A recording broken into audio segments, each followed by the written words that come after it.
Friends, welcome to this channel Nanak education point. My name is Jeena Takkar और आज हम class 12th का कैश फ्लो स्टेटमेंट देखने वाले हैं। बहुत ही छोटी वीडियो बनाने वाली हूँ। बहुत सारे बच्चे इस चैप्टर को छोड़ के चले जाते हैं, उनको लगता है कि बहुत सारी चीज़ें पढ़नी है, बट मैं आपको सिर्फ बेसिक बता रही हूँ। जो काम का है वही पढ़ लो।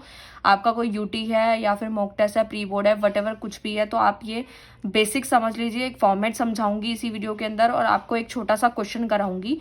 अगर आपने कर लिया तो आपके एग्जाम से आप थोड़ी देर पहले भी 5-10 मिनट पहले भी ये वीडियो देखेंगे तो आपका काम डेफिनेटली हो जाएगा। ठीक है। रही बात आपके बोर्ड में आने वाला क्वेश्चन, तो वो जरूर आएगा कैश फ्लो से, बट वो क्वेश्चन में काफी चीजें आपसे पूछी जाएंगी, लाइक फिक्स एसेट अकाउंट बनाना है, इस तरीके से 2-3 अकाउंट और भी बनाने हैं आपको कैश फ्लो स्टेटमेंट के साथ। तो वो वीडियो मैं जो है अब बाद में बनाऊंगी, यानी कि वो मैं डायरेक्ट इस वीडियो में कनेक्ट नहीं कर रही हूँ, क्योंकि इससे आपको क्वेश्चन लेंथी लग सकता है। तो अभी मैं सिर्फ आपके बेसिक स्ट्रॉन्ग कर रही हूँ, फॉर्मेट समझा देती हूँ अच्छे से, ताकि आपका ये स्ट्रॉन्ग हो जाएगा। तो सिर्फ आप एक क्वेश्चन भी करवा दूंगी मैं आपको, तो आपका काम बोर्ड का हो जाएगा। तो स्टार्ट करते हैं कैश फ्लो स्टेटमेंट को। तो देखो, कैश फ्लो स्टेटमेंट का मतलब होता है बेसिकली पैसा आना या जाना। इनफ्लो मतलब आपको याद रखना है पैसा आएगा, आउटफ्लो मतलब पैसा जाएगा। आउट मतलब जा रहा है, इनफ्लो मतलब इन मतलब पैसा आ रहा है। ठीक है। तो ये जो अकाउंटिंग स्टैंडर्ड 3 रिवाइज के अकॉर्डिंग कैश फ्लो स्टेटमेंट बनाया जाता है। हमारे 2 मेथड्स होते हैं इसको बनाने के, एक होता है डायरेक्ट, एक होता है इनडायरेक्ट। डायरेक्ट हमारे सिलेबस में नहीं है, हमें इनडायरेक्ट पढ़ना है, जिसमें 3 एक्टिविटीज होती हैं। 3 एक्टिविटीज से पैसा आएगा और जाएगा। कैसे, कौन कौन सी? ऑपरेटिंग एक्टिविटी होती है पहली, दूसरी होती है investing activity, third one is financing activity. Operating activities में वो सारी चीजें आती है जो कि हमारे रेवेन्यू को जनरेट करने में पैसा जाता है और आता है, जैसे कि बिजनेस को चलाने के लिए डे टू डेज की चीजें। जैसे कि मैंने बताया कि तीनों के अंदर ही इनफ्लो होगा या आउटफ्लो होगा। ठीक है। तो ऑपरेटिंग में मैंने समझा दिया, बिजनेस को चलाने के लिए पैसा आएगा जाएगा। तो कैसे आएगा? इनफ्लो मतलब पैसा आ रहा है, तो किस किस फॉर्म में आ सकता है? कैश सेल कर दी, अपना सामान बेच दिया, क्योंकि डेली बेसिस पे बेचेंगे, तो वो ऑपरेटिंग एक्टिविटी है। इनकम टैक्स कोई रिफंड आ गया, वो भी हमारा क्या है? इनफ्लो है, पैसा आ रहा है। आउटफ्लो मतलब ऑपरेटिंग एक्टिविटी में पैसा जाएगा किस फॉर्म में? जैसे हमने कोई कैश पे माल खरीद लिया, ठीक है, कोई दिहाड़ी दे दी यानी पेमेंट कर दी, वेजेस यानी लेबर को वेजेस दे दी, तो पैसा जा रहा है ना। बिजनेस को चलाने के लिए तो हमने लेबर रखा है और उसी को हम दिहाड़ी दे रहे हैं, तो वो क्या है? आउटफ्लो है। फिर चलते हैं इन्वेस्टिंग एक्टिविटी की तरफ। इन्वेस्टिंग एक्टिविटी क्या होता है? इन्वेस्टिंग एक्टिविटी में हमारी फिक्स एसेट्स आती हैं और नॉन करेंट इन्वेस्टमेंट्स आती हैं, आपको इससे याद रखना है। ठीक है। तो फिक्स एसेट आप लोगों को पता ही है कौन कौन सी होती है, लैंड, बिल्डिंग, ये सब। और इसमें इनफ्लो आउटफ्लो कैसे होता है? तो इनफ्लो कैसे होता है? जैसे हमने कोई फिक्स एसेट को बेच दिया तो पैसा आया। डिविडेंड कोई हमने रिसीव किया है, ठीक है, डिविडेंड हमें मिला है, आपको पता है ना शेयर्स पे डिविडेंड मिलता है, तो यह चीज आपको पता होगी। तो वो क्या होता है? इनफ्लो है, पैसा आ रहा है। आउटफ्लो यानी कि अब पैसा जा किस फॉर्म में रहा है? जैसे हमने कोई फिक्स एसेट खरीद ली, कोई इन्वेस्टमेंट खरीद ली, तो पैसा जा रहा है, आउटफ्लो। फाइनेंसिंग एक्टिविटी में क्या आएगा? शेयर और बोरिंग्स आएगा। बोरिंग्स में जैसे डिबेंचर्स हो गए, जैसे कंपनी को लोन चाहिए तो वो क्या करती है? पब्लिक से बोरो करती है ना, तो वो डिबेंचर्स होते हैं। लॉन्ग टर्म लोन्स हो गए, शॉर्ट टर्म लोन्स आ गए, ये सारे क्या है? फाइनेंसिंग एक्टिविटी का पार्ट होते हैं। इसमें इनफ्लो कैसे होगा? इनफ्लो मतलब जैसे शेयर इशू कर दिए, डिबेंचर इशू कर दिए, यानी कंपनी को पैसा चाहिए, तो इशू करने में पैसा आता है, तो वो इनफ्लो है। आउटफ्लो पैसा जाएगा कैसे? कंपनी कब पैसा देगी? पेमेंट ऑफ लोन, लोन की पेमेंट कर दी, कोई डिविडेंड दे दिया, ठीक है, तो ये सारी चीजें पैसा जा रहा है, तो आउटफ्लो है। आई होप आपको क्लियर है। बेसिक्स इतने ही थे। उसके बाद हम चलते हैं अपने फॉर्मेट की तरफ। Cash flow statement as per accounting 3rd revise के अकॉर्डिंग हम लोग पढ़ रहे हैं। फॉर्मेट काफी बड़ा दिया है बुक में, बट स्टिल वही ये फॉर्मेट है, मैंने छोटा करके बनाया है। अगर आपको इसकी पिक्चर चाहिए तो आप टेलीग्राम पे जाके देख सकते हैं। मैंने previous paper, test series, question paper, notes, काफी कुछ अपलोड कर रखा है, समरी वगैरह, तो आप वहां से जाके आप ज्वाइन कर लीजिए, सब्सक्राइब कर लीजिए चैनल को, आपको बहुत बेनिफिट मिलेगा। तो स्टार्ट करते हैं। पर्टिकुलर अमाउंट है cash flow from operating activities. सबसे पहले ऑपरेटिंग एक्टिविटीज की चीजें आएंगी, ठीक है। तो net profit before tax and extra ordinary items आएंगी, ठीक है। तो काफी बार तो ये क्वेश्चन में गिवन होता है, जो आपके छोटे मोटे क्वेश्चन होते हैं, बट कभी कभार net profit before tax given नहीं होता। बट मैंने जो आपको बताया कि मैं एक वीडियो और बनाऊंगी जिसमें आपको सब कुछ बताऊंगी, तो उसमें आपको मैं समझा दूंगी कि नेट प्रॉफिट बिफोर टैक्स कैसे निकलेगा, ठीक है। अभी के लिए आप ये समझ लीजिए फॉर्मेट, ठीक है। फिर आता है एडजस्टमेंट ऑफ नॉन कैश और नॉन ऑपरेटिंग आइटम जो आने वाली है, प्लस किसको करना है और माइनस किसको करना है, तो आप वो समझिए। सबसे पहले आपके खर्चे और नुकसान को आपको ऐड करना है और इनकम और गेन को माइनस करना है, बस ये चीज आपको ध्यान रखनी है, ठीक है। उसके बाद आता है operating profit before working capital changes. तो आपको operating profit before working capital आप लोगों ने अकाउंटिंग रेशियो में सीख लिया, current asset minus current liability होता है। तो आपको करना कि ये आपका ए है, ये बी है, आपको दोनों को प्लस कर देना और उसके बाद माइनस सी कर देना, तो आपका बैलेंस यहाँ आ जाएगा। फिर ई वाले में आपको क्या करना है, करंट लायबिलिटी के बढ़ने से और करंट एसेट के कम होने से आपको यहाँ पे प्लस करना है। मतलब आपको जितनी भी करंट लायबिलिटी दी हुई होंगी, जब वो बढ़ रही होंगी तो आपको प्लस करना है, और करंट एसेट जब कम हो रही होगी तो भी आपको प्लस ही करना है। माइनस कब करना है, यानी उल्टा कब करना है, जब करंट लायबिलिटी कम हो जाए और करंट एसेट बढ़ जाए, ठीक है, तो आपको माइनस कर देना है। अगर आपको ये नीचे वाला याद नहीं हो रहा तो कोई दिक्कत नहीं है, ऊपर वाले का अगर आपको याद है तो नीचे वाला ऑटोमेटिकली हो जाएगा। उल्टा कर रहे हैं, ऊपर करंट लायबिलिटी बढ़ रही थी तो नीचे करंट लायबिलिटी कम हो रही है, ऊपर करंट एसेट कम हो रही थी तो नीचे करंट एसेट बढ़ रही है, ठीक है। फिर आता है जी में, आता है कैश जनरेटेड फ्रॉम ऑपरेशन। अब हमें निकालना है कैश जनरेट फ्रॉम ऑपरेशन। कैसे निकालेंगे, देखो ये रहा हमारा डी, ये रहा ई, दोनों को प्लस कर देना और एफ को माइनस कर देना, फिर बैलेंस यहाँ आ जाएगा, ठीक है।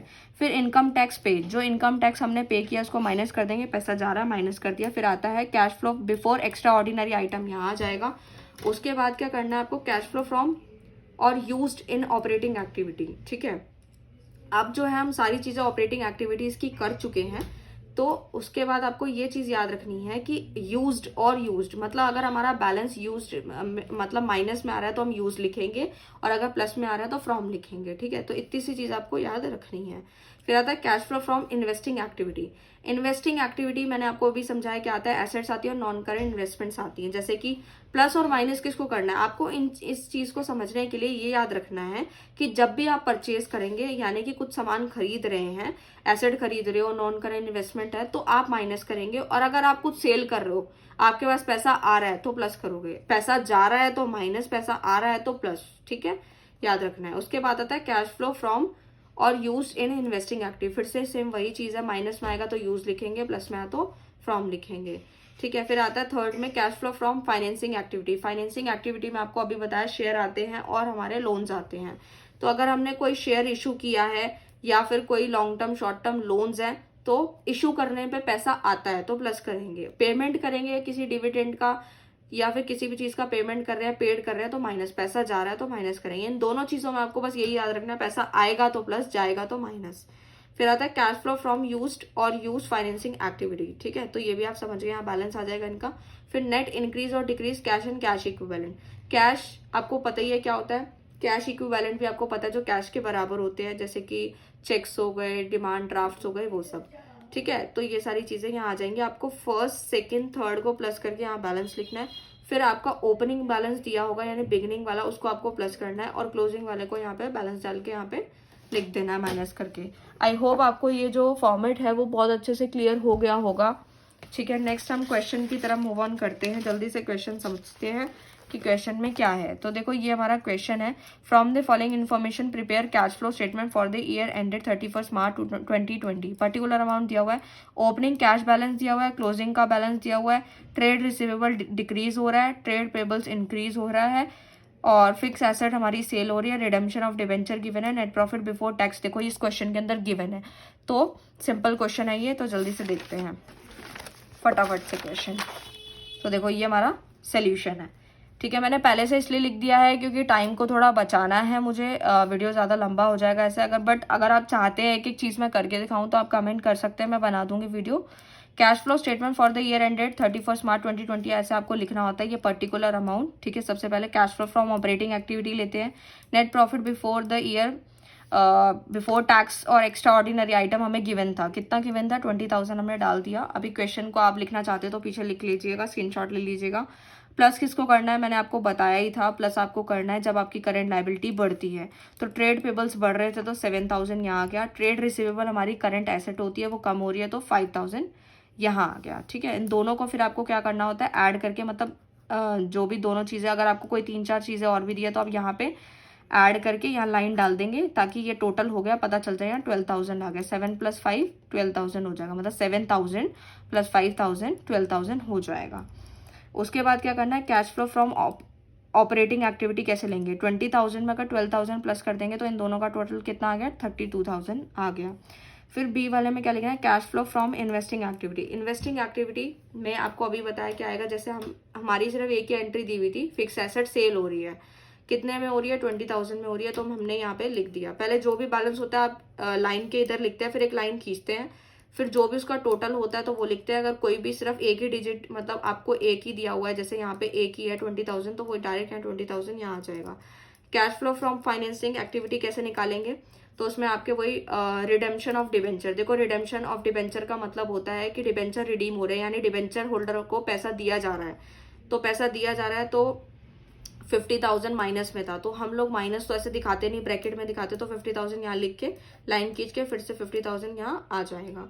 फिर आता है net increase in cash and cash equivalent, a plus b plus c कर देंगे। देखो ये रहा ए बी प्लस सी, तीनों को प्लस करेंगे, यहाँ पे बैलेंस आ जाएगा। तो देखो 32,000 प्लस 20,000, ठीक है। तो आप इसको जब जो है ऐड करेंगे फिर 50,000, ठीक है। तो आप जब इनको करेंगे तो आपका बैलेंस आ जाएगा 2,000 का, ठीक है, क्योंकि माइनस में भी है। जब आप इसको 32 को 20 को करेंगे तो आपका आंसर आएगा 52,000, और ये 50,000 माइनस में है, तो 52,000 में से 50 को माइनस करेंगे तो 2,000 यहाँ आ जाएगा। फिर आता है cash and cash equivalent in the beginning of the year. Beginning का बैलेंस दिया हुआ था 10,000, तो यहाँ क्या, और cash and cash equivalent end of the year. End of the year कैसे निकालेंगे, 10,000 में 2,000 को प्लस कर देंगे तो 12,000 आ जाएगा।